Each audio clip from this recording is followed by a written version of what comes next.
প্রশ্নটা শুনে আমি অবাক হয়ে গেছি। যে আমি বললাম যে আপনার প্রশ্নের কি উত্তর দেবো, আমি তো এই প্রশ্ন নিয়ে আমি ভাবতে ভাবতে আমি শেষ হয়ে যাচ্ছি। ভদ্রমহিলা প্রশ্ন করে বলছেন যে আমার স্বামী আমাকে অনেক কষ্ট দেয়, অনেক আমার হক নষ্ট করে।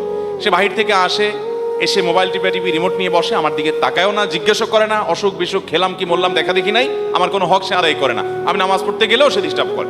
শেষ পর্যন্ত আমার নামাজ যদি অসুবিধা হয়, সেই 2টা 3টা পর্যন্ত নানান গুনাহের কাজে লিপ্ত থাকে। আমার অসুবিধা হয় দেখে আমি যখন তাকে রিকোয়েস্ট করি যে আমার নামাজের সময় অন্তত আমাকে একটু নামাজটা পড়তে দাও, তখন সে বলে তুমি আরেক রুমে গিয়ে শোও। বলতেছে হুজুর, আমার জানার বিষয় হলো এই যে আমি আরেক রুমে গিয়ে ঘুমালাম, এতে কি আমার স্বামীর অধিকার নষ্ট করলাম কিনা।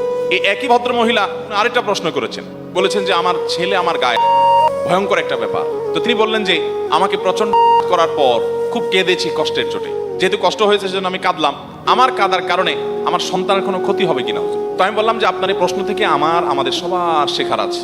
এত জুলুমের মধ্যে থেকে একজন মুসলমানের চিন্তা হলো যে আমার দ্বারা কোনো জুলুম হচ্ছে কিনা, আমার দ্বারা তার কোনো অধিকার নষ্ট হচ্ছে কিনা, এর নাম মুসলমান। এটা হলো খাঁটি মুসলমানের আলামত।